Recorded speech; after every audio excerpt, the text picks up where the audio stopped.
नाज़रीन, बानी चेयरमैन पाकिस्तान तहरीक-ए-इंसाफ इमरान खान ने कहा कि 14 दिसंबर तक की डेडलाइन दे रहे हैं हम हुकूमत को।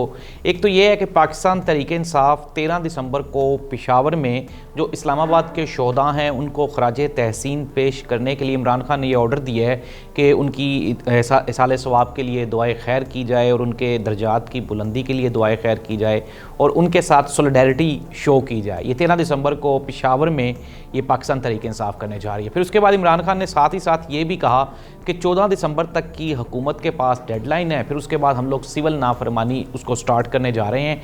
और पहले फ़ेज़ में इमरान खान ने कहा कि मैं जो ओवरसीज़ पाकिस्तानी हैं उनसे कहूँगा कि वो अपनी रेमिटेंसेस को वो लो कर दें।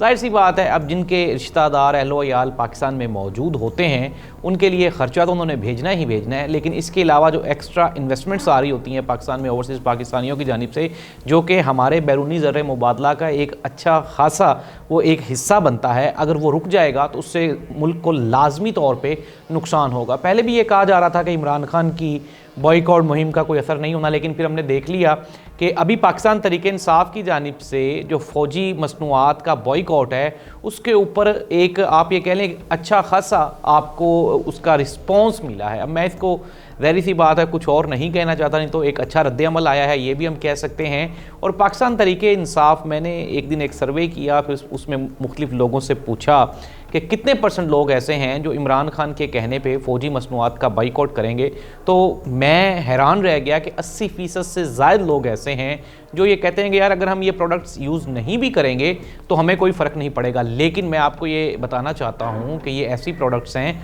फॉर एग्ज़ाम्पल अगर हम सीमेंट की बात कर लें, अगर सीमेंट इस्तेमाल नहीं होता तो सीमेंट की तो एक्सपायरी ही बहुत कम होती है और विद इन 90 डेज़ वो एक्सपायर हो जाता है। फिर हम इसको कहाँ लेके जाएंगे। नंबर 2, जो हमारी एडिबल प्रोडक्ट्स होती हैं, मोस्टली हमारी जो मिलिट्री है उनकी जो प्रोडक्ट्स हैं वो सारी की सारी रिलेटेड टू एडिबल प्रोडक्ट्स हैं। अगर वो उनकी शेल्फ़ लाइफ होती है, अगर वो एक्सपायर होंगी, नुकसान तो होता है।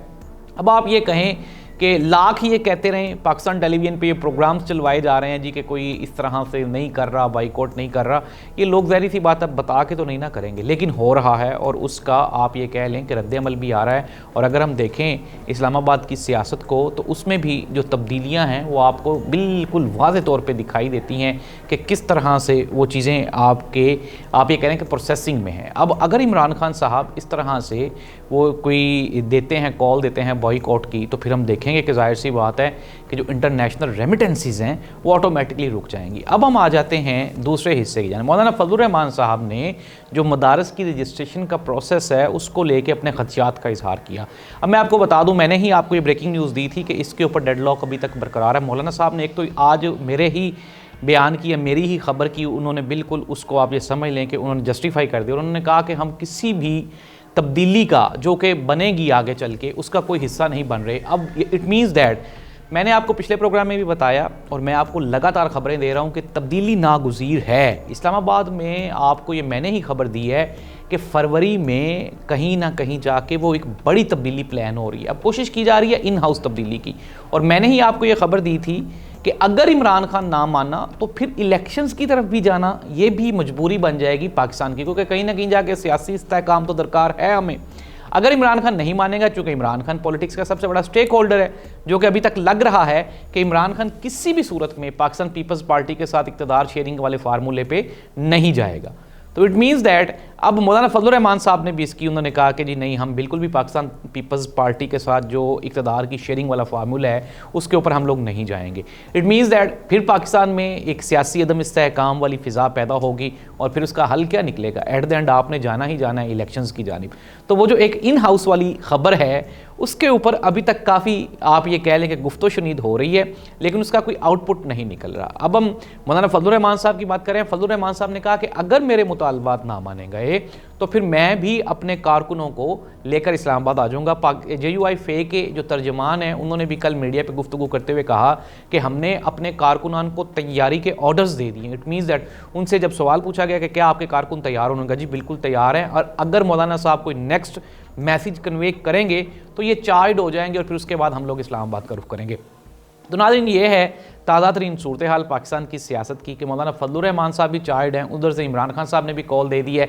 एक तो ये है कि एक बड़ा अच्छा एक आप ये कह लें कि पाकिस्तान तहरीक इंसाफ की जानिब से वो जो एलिगेशन लगाया जा रहा था कि शहदा को भी रिकॉर्ड दिया जाए और फिर उनके जो लवाहिकीन हैं, जो उनकी फैमिली मेम्बर्स हैं, उनको भी कोई प्रोटोकॉल दिया जाए और उनको ये एहसास हो कि यार हमारे बच्चों ने किसी ख़ास मकसद के लिए, किसी नेक कॉज के लिए ये एक इतनी बड़ी कुर्बानी दी है। तो नाज़रीन ये है पाकिस्तान की ताज़ा तरीन सूरत हाल। एक तरफ से बानी चेयरमैन इमरान खान वो प्रेशर बिल्ड कर रहे हैं और दूसरी जाने से मौलाना फजलुर रहमान साहब वो अपना प्रेशर बिल्ड कर रहे हैं। और अब इस सारे के सारे प्रेशर में जो पाकिस्तान मुस्लिम लीग नून की हुकूमत है और उनके इत्तेहादी हैं पाकिस्तान पीपल्स पार्टी वाले, अब आप ये अंदाज़ा लगाएं कि पाकिस्तान मुस्लिम लीग नून और पीपल्स पार्टी ये चाहते हैं कि अगर ये गवर्नमेंट रिप्लेस हो तो शहबाज शरीफ जाएंगे तो बिलावल आ जाएंगे। इट मीन्स दैट कि इससे क्या तब्दीली होनी है, कुछ भी तब्दीली नहीं होगी। आप वही जो पुरानी फक्की है, जो पुराना घी है, उसको नई पैकिंग में डाल के आप मार्केट में लाना चाह रहे हैं, जो कि ऑलरेडी फ्लॉप हो चुका हुआ है। दूसरी जानिब राना सनाउल्लाह साहब के गुजरांवाला की एक अदालत ने वारंट गिरफ्तारी जारी कर दी है। ये वो एहतजाज का केस है जिसमें राना सनाउल्लाह और खुर्रम दस्तगीर के ऊपर कंटेनर्स हटाने और पुलिस के साथ हाथापाई करने का केस था। बकाया लोगों को बरी कर दिया गया था, लेकिन राना सनाउल्लाह साहब जो हैं वो चूंकि केस में पेश नहीं हुए थे, उनका चालान लेट पेश हुआ तो उनके वारंट गिरफ्तारी जारी कर दी। अच्छा, इसमें है क्या, ये हुकूमत की एक चाल है। हुकूमत और एजेंसीज़ ये अब शो करना चाहते हैं कि देखें जी कि मुस्लिम लीग नून ने एहतजाज किया था तो उनके खिलाफ भी अब वारंट गिरफ्तारी जारी हो गए हैं। तो चूंकि अब इसको रिलेट किया जा रहा है, इमरान खान ने दो मुतालबात किए। इमरान खान ने कहा कि जुडिशल कमीशन बनाया जाए 9 मई और 26 नवंबर वाले वाक़े पे, और फिर उसके बाद उन्होंने ये भी 5 रुकनी कमेटी का भी ऐलान किया जिसमें उन्होंने उमर अयूब, बैरिस्टर सलमान अकरम राजा, इसके अलावा हामिद रज़ा और असद कैसर, ये उन्होंने कहा कि ये अली अमीन गंडापुर, ये 5 लोग उसमें शामिल होंगे जो बातचीत करेंगे हुकूमत के साथ। और अगर अब ये बातचीत आगे नहीं जाएगी तो फिर जाहिर सी बात उन्होंने कहा कि हमारा डेडलॉक वो हुकूमत के साथ बरकरार रहेगा। तो नाज़रीन मैं आपको बिल्कुल ये साफ शफाफ, हमारी कोशिश होती है कि हम आपको वो क्लियर पिक्चर दिखाएं जो एक्चुअल है। मैंने आपको पहले भी क्या कहा कि व्यूज़ के चक्कर में हम लोग बिल्कुल भी झूठ नहीं बोलना चाह रहे, हम चाह रहे हैं कि सच आप तक पहुँचाए। सच यही है कि हुकूमत ख़तरे में है, हुकूमत की रिप्लेसमेंट लिखी जा चुकी है। फरवरी में आपको तब्दीली इस्लामाबाद में नज़र आएगी। अब ये तब्दीली डिपेंड्स अपॉन इमरान खान। इमरान खान क्या चाहता है? इमरान खान आज भी वो लोग जो ये कह रहे थे कि इमरान खान इर्रेलिवेंट हो गया, इमरान खान सियासत से बाहर हो गया, तो वो लोग तो सारे के सारे गलत साबित हुए। और अब भी जो फैसला है वो इमरान खान ने ही करना है आया कि आगे चल के पाकिस्तान का सियासी मंजरनामा क्या होगा।